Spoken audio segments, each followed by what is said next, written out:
Fair Hope, Alabama, known for its serene charm and close-knit community, awoke to a nightmare on a cold December morning. As dawn broke over the small southern town, an early riser on their way to work stumbled upon a horrific scene on a desolate stretch of County Road 12. The lifeless body of 20-year-old Emma Walters was discovered lying in the gravel. Tire marks crisscrossed the area, and signs of a struggle were evident. Scattered personal belongings, a torn jacket, and broken glass hinted at something far more sinister than an accident. Deputies from the Baldwin County Sheriff's Office arrived quickly, cordoning off the scene. The investigation escalated after the initial assessment confirmed that Emma's injuries were consistent with being struck and deliberately run over by a vehicle. The eerie quiet of the morning was shattered as police vehicles lined the road and news of the incident spread like wildfire through Fair Hope. Emma Walters was well known in the community, a bright, determined young woman with aspirations of becoming a nurse. She worked part-time at a local diner while attending community college. Her infectious smile and warm demeanor made her a beloved figure among friends and customers alike. To those who knew her, the idea of someone targeting Emma for such a violent crime seemed unimaginable. Mike Grayson, a 42-year-old truck driver, was the first to discover her. On his way to work, he spotted something unusual on the side of the road. At first, he thought it was a deer, a common sight in the area, but as he approached, he realized it was a person. "I slammed on the brakes and jumped out," Grayson later told reporters. "When I got closer, I saw her face and I knew it was Emma. She was a regular at the diner where I stopped for coffee. I couldn't believe what I was seeing." Grayson immediately called 911, his voice shaking as he described the scene to dispatchers. "There's a body in the ditch," he said. "She's not moving, and it looks bad, real bad." When paramedics arrived, it was already too late. Emma was pronounced dead at the scene, and her injuries left no doubt that her death had been violent. News of Emma's death spread quickly, and by midday, the small town was buzzing with speculation. The Walters family, who lived just a few miles from the scene, was devastated. Emma's parents, Lisa and Greg Walters, described their daughter as the light of their lives. "She was kind to everyone," Lisa tearfully told reporters.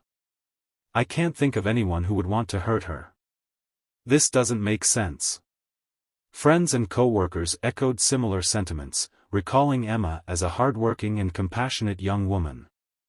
However, beneath the surface, whispers began to circulate about a strained relationship with her boyfriend, Ryan Hastings.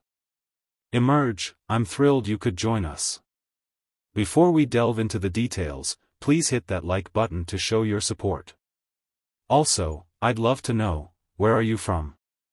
Let's dive right back in and keep the video rolling. Emma had been dating Ryan Hastings, a 21-year-old college dropout who worked odd jobs for his grandmother, Clara Hastings, a wealthy widow known for her domineering personality. The Hastings family owned one of the largest properties in Fair Hope, a sprawling estate on the outskirts of town. While Ryan had a reputation as an easygoing, if somewhat directionless, young man, Clara was infamous for her controlling nature. Clara, 63, was a towering figure in Ryan's life, both figuratively and literally. Friends of Emma described Clara as overbearing, often meddling in her grandson's relationships. Clara made it clear she disapproved of Emma, frequently referring to her as not good enough for Ryan. Emma had confided in close friends about the tension with Clara. "She's always there," Emma told her best friend Sarah just weeks before her death. "She controls everything Ryan does, and it's like he can't say no to her. It's weird." As police began piecing together Emma's final moments, a troubling timeline emerged. Emma had last been seen leaving Ryan's house around 10 p.m. the previous evening after what neighbors described as a heated argument.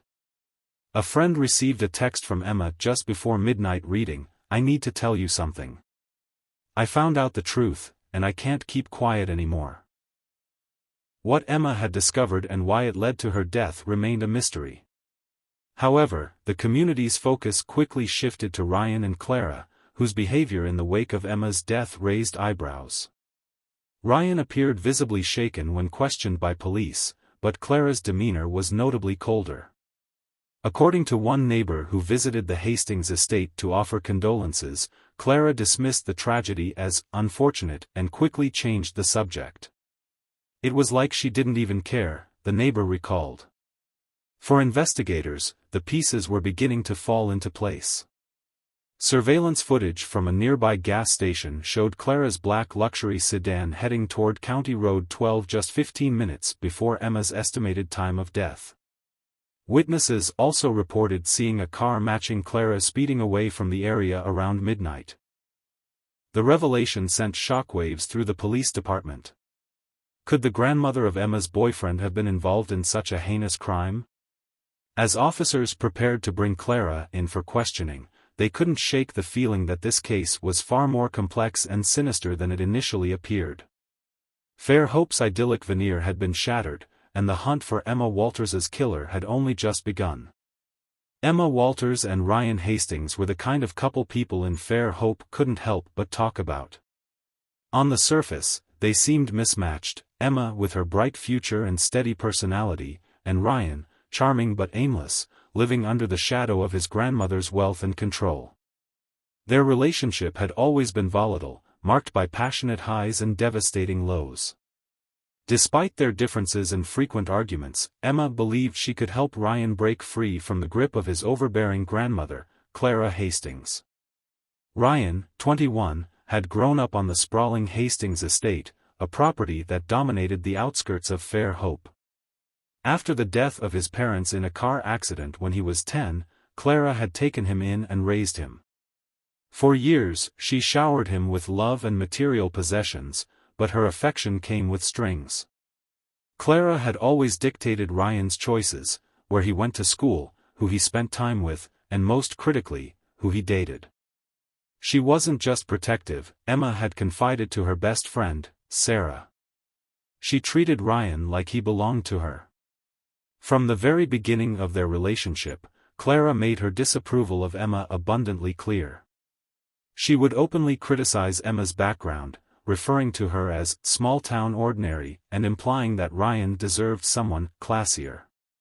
Ryan often downplayed Clara's remarks, but Emma couldn't shake the feeling that Clara was always watching, always finding ways to drive a wedge between them. Clara would call Ryan multiple times a day, said Sarah. Even when we were out with friends, Ryan would have to stop everything and answer her calls. It was like she didn't want him to have a life outside of her. Emma began noticing more troubling behaviors from Clara as their relationship progressed. On one occasion, Clara invited Ryan's ex-girlfriend, Vanessa, to dinner at the Hastings estate without telling him, just to stir tension between Ryan and Emma. Another time, Clara offered Emma a $5,000 check to break up with Ryan. Emma had torn the check in half and thrown it in Clara's face, but the confrontation only deepened Clara's hatred for her. The constant interference from Clara put immense strain on Emma and Ryan's relationship. Emma wanted Ryan to stand up to his grandmother, but Ryan seemed incapable of breaking free from Clara's grip. "She's all I've got," he once told Emma. "If I lose her, I lose everything." Despite her frustrations, Emma tried to be patient. She believed Ryan was simply a product of his environment and, with time, he could learn to assert himself. But her patience began to wear thin when Ryan started echoing Clara's criticisms. He would occasionally comment on Emma's appearance, her ambitions, and even her friendships, leaving her to wonder how much of her boyfriend's personality was his own and how much was shaped by Clara. Their arguments became more frequent and more intense. Friends of the couple noticed Emma pulling away emotionally, though she still clung to the hope that Ryan could change. "I love him," she told Sarah, "but I'm not sure if he loves me or if he's just doing what Clara tells him to do." The breaking point in their relationship came 2 weeks before Emma's death. She had gone to the Hastings estate to surprise Ryan but ended up making a discovery that would shake her to her core. As she approached the house, Emma spotted Clara's car in the driveway, which wasn't unusual. But when she peered through the living room window, she saw something she couldn't unsee: Clara and Ryan in an intimate sexual act. Emma stumbled back in shock, her heart racing as she tried to make sense of what she'd just witnessed. She pulled out her phone and recorded a short video of the encounter, capturing enough to confirm what she had seen. Overwhelmed by betrayal and disgust, Emma drove straight to Sarah's house, where she broke down in tears. She couldn't even say the words at first, Sarah later recalled. She just kept saying, "It's sick. It's so sick." The next day, Emma confronted Ryan, showing him the video. Ryan broke down, begging her not to tell anyone and trying to justify the situation. He claimed Clara had manipulated him since he was a teenager, using guilt and control to keep him close. "You don't understand," he pleaded. "She's all I've had since my parents died. I didn't know how to stop it." Emma was horrified but also enraged. "You're an adult, Ryan," she snapped. "You could have stopped this, but instead you let it happen. And now you want me to keep quiet? I won't. This ends now." Emma's threats to expose the truth sent shockwaves through the Hastings family. Ryan, paralyzed by fear of losing both Emma and Clara, said nothing. Clara, however, took action. Clara's response to the confrontation was swift and calculated. She demanded that Ryan cut ties with Emma immediately, warning him that Emma would destroy their lives if the video ever got out. Clara's paranoia grew, and she began tailing Emma around town, showing up at places where Emma worked or socialized. Clara was everywhere, Sarah later told police. At her job, outside her house, even following her car. "Emma told me she wasn't scared, but I could tell she was." In a final act of defiance, Emma texted Ryan one last time the night before her death, "If you don't end this with her, I will. I'm not afraid of the truth coming out." Unbeknownst to Emma, Clara had intercepted the message by checking Ryan's phone. That text would be the catalyst for the deadly events that followed. Fairhope, still reeling from Emma's death, had no idea how dark the truth about Clara Hastings would prove to be.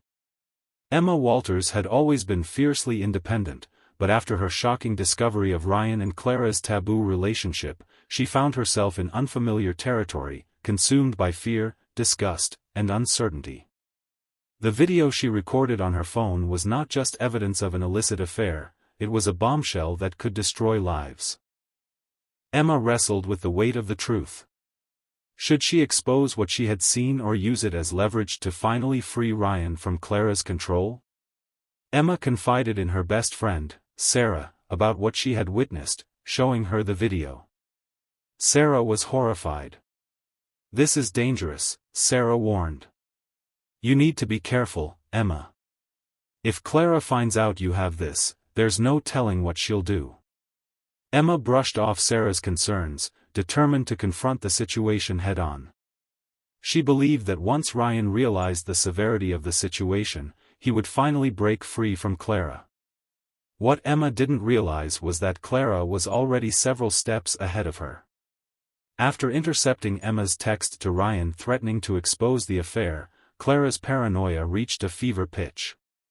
She couldn't let the truth come out, not only because of the shame it would bring upon her family but also because of the potential legal consequences.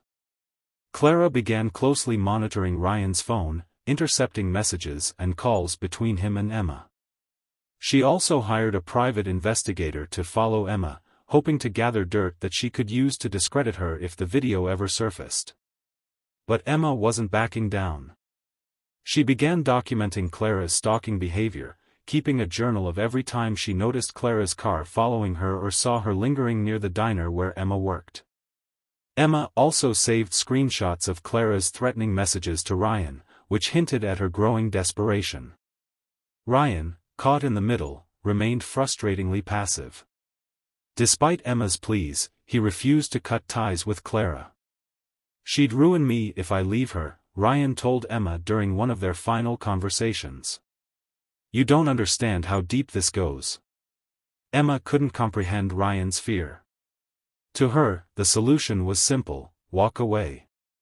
But for Ryan, the years of psychological control Clara had wielded over him made the prospect of leaving her feel impossible. Clara had raised him, provided for him, and manipulated him into believing that he owed her unwavering loyalty. Still, Emma was determined to free Ryan, even if it meant exposing everything. What she didn't realize was that Clara's paranoia had already turned into a deadly obsession. In the days leading up to Emma's murder, Clara began laying the groundwork for her plan. Surveillance footage from a local hardware store later showed Clara purchasing duct tape, gloves, and cleaning supplies, items investigators would later identify as part of her attempt to cover up her crime. Clara also began driving by Emma's house late at night, parking down the street and watching the house from a distance. She monitored Emma's routine, noting the time she left for work, went to the gym, and returned home. The final straw came when Clara learned that Emma had shown the video of her and Ryan to Sarah. Clara panicked. If more people saw the video, her carefully constructed world would crumble. She decided that Emma needed to be silenced for good. On the night of Emma's murder, Clara lured Ryan into an argument to keep him at the Hastings estate, ensuring he wouldn't interfere. She then left the house, telling Ryan she was going for a drive to clear her head. Clara's car, a distinctive black luxury sedan, was later captured on surveillance cameras heading toward Emma's neighborhood. Emma was walking home after another heated argument with Ryan. She had texted Sarah. "Always controlled me," he said, his voice breaking. "I never had a choice. She made me feel like I owed her everything, like my life was hers to decide." Ryan recounted the weeks leading up to Emma's death, describing Clara's growing paranoia about Emma exposing their relationship. He claimed that Clara had repeatedly told him, "If Emma talks, she'll ruin us both." Ryan testified that Clara pressured him to keep Emma quiet and threatened to destroy him if he refused. When asked about the events of the night Emma died, Ryan hesitated, visibly trembling. "I wanted to stop her," he finally admitted, "but I was too scared of what she'd do to me. I didn't think she'd actually kill her." The prosecution pressed Ryan on why he didn't report Clara's actions sooner, to which he replied, "She had control over everything, my money, my life. She knew how to make me feel trapped." Ryan's testimony painted a harrowing picture of Clara's manipulative control but also raised questions about his complicity. The defense used his testimony to argue that Clara's actions were driven by emotional instability, while the prosecution highlighted Ryan's failure to act as evidence of his enabling behavior. The trial culminated with closing arguments. The prosecution framed Clara as a cold, calculating woman who stopped at nothing to maintain control, while the defense portrayed her as a tragic figure consumed by fear and manipulated by her own grandson. After weeks of deliberation, the jury found Clara Hastings guilty of first-degree murder and sentenced her to life in prison without parole. However, the verdict left lingering questions about Ryan's role in the tragedy. While he avoided criminal charges, his reputation in Fairhope was irreparably damaged. The small town struggled to move on from the dark chapter of its history. Clara's trial revealed not only a horrific crime but also the destructive power of manipulation and control. For Emma's family, the conviction brought some closure, but the loss of their daughter left a permanent void. As the Hastings estate fell into disrepair and Clara's story became a cautionary tale, Fairhope returned to its quiet life, forever changed by the secrets and lies that once festered within its most prominent family. "Ruin everything we've built." Another entry written just days before the murder revealed Clara's intent to remove Emma from their lives permanently. The journal left little doubt about Clara's premeditation and became one of the prosecution's most powerful pieces of evidence. During the final week of the trial, Ryan approached the prosecution with a shocking confession. Clara had forced him to help clean her car after the murder. Ryan admitted he had been too scared to refuse, fearing Clara's wrath. He also revealed that Clara had manipulated him into lying to the police during his initial interview. While Ryan's confession did little to absolve him of his moral failings, it further cemented Clara's guilt in the eyes of the jury. It also revealed the extent of her psychological control over him, painting a picture of a woman willing to do anything to maintain power. As the trial neared its conclusion, Clara's composed facade began to crack. During cross-examination by the prosecution, she was confronted with an image from her journal, a sketch of a car running over a stick figure labeled Emma. When asked to explain the drawing, Clara snapped, shouting, "She deserved it. She was destroying my family." The courtroom erupted into chaos as Clara was escorted out by officers. Her outburst became the defining moment of the trial, erasing any remaining doubts about her culpability. After weeks of testimony and deliberation, the jury reached its decision. Clara Hastings was found guilty of first-degree murder, conspiracy to commit murder, and tampering with evidence. The judge sentenced her to life in prison without the possibility of parole. Ryan, though not charged as an accomplice, left Fairhope shortly after the trial, his reputation in shambles. The trial's conclusion brought a sense of justice for Emma Walters' family but also left the town of Fairhope grappling with the dark truths that had come to light. Clara's fall from grace served as a chilling reminder of how power and control could corrupt even the most respected figures. For Detective Briggs and her team, the case was a hard-fought victory, but one that left scars on everyone involved. This wasn't just a murder, Briggs reflected. It was the unraveling of a family, a community, and a legacy built on lies. The conviction of Clara Hastings sent shockwaves through Fairhope and beyond. For decades, she had been a figure of authority and respect in the community, hosting charity galas, funding local scholarships, and cultivating an image of sophistication and benevolence. Her fall from grace was not just a personal tragedy but a reckoning for a town that had long overlooked the warning signs of her domineering nature. The Hastings estate, once the crown jewel of the community, became a grim reminder of Clara's crimes. Neighbors whispered about the dark secrets buried within its walls for years.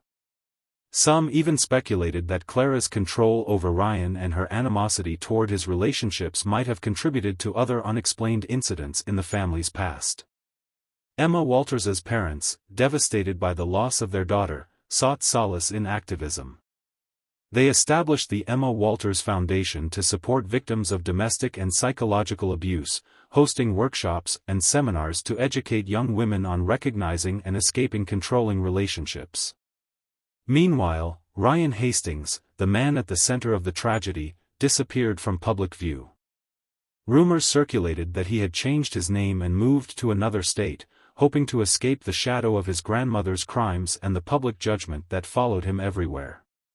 While Clara had been convicted and sentenced, the community remained divided over Ryan's involvement. Many wondered whether he had been a victim of Clara's manipulation or if he had willingly participated in her schemes. Detective Briggs admitted that the case against Ryan was complex.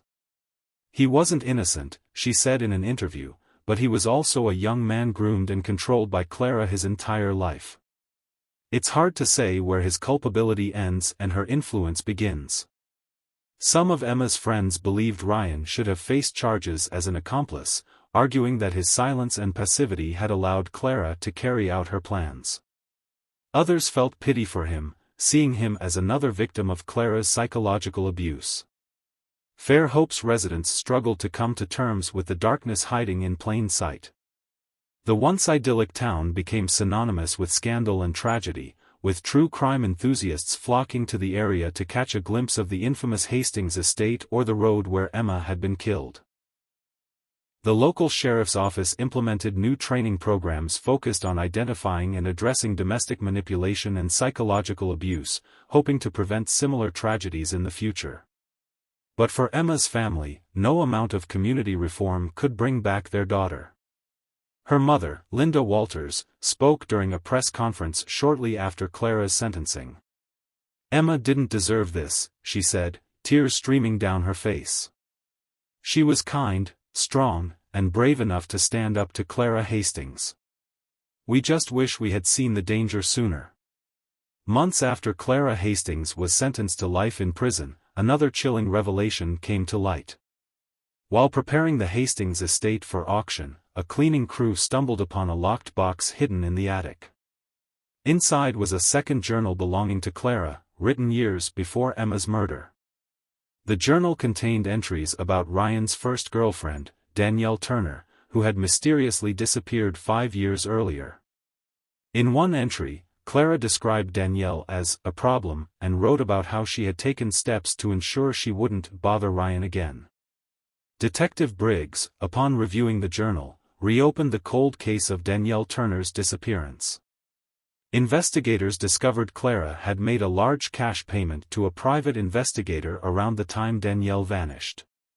While the details of Danielle's fate remain unclear, the journal cast new suspicion on Clara's involvement and suggested that Emma may not have been her first victim. The revelation about Danielle Turner further cemented Clara's legacy as a woman who would stop at nothing to maintain control over her grandson and her family's reputation. Residents of Fair Hope, already reeling from the trial, now had to confront the possibility that their beloved philanthropist had been a predator for years. Some wondered how many other victims Clara might have had. The Hastings estate, once a symbol of power and prestige, was now seen as a house of horrors. Despite attempts to sell the property, no buyer was willing to take on the stigma associated with it. Eventually, the estate was demolished, and the land was donated to a local nonprofit. In prison, Clara Hastings remained unrepentant. She refused to participate in interviews or acknowledge her crimes, maintaining that she'd been wrongfully convicted. Her refusal to cooperate only fueled public fascination with her case, with true crime podcasts and documentaries delving into her life and the psychological grip she had on those around her. Clara's health began to decline within 2 years of her sentencing, and she died in prison of natural causes at the age of 65. Her death marked the end of an era for Fair Hope but left behind a legacy of unanswered questions and lingering unease. Despite the darkness surrounding her death, Emma Walters' memory became a beacon of hope for others. The Emma Walters Foundation grew into a nationwide organization, providing resources and support for victims of manipulation and abuse. Emma's story was shared in schools and community centers, serving as a cautionary tale about the dangers of unchecked control and psychological coercion.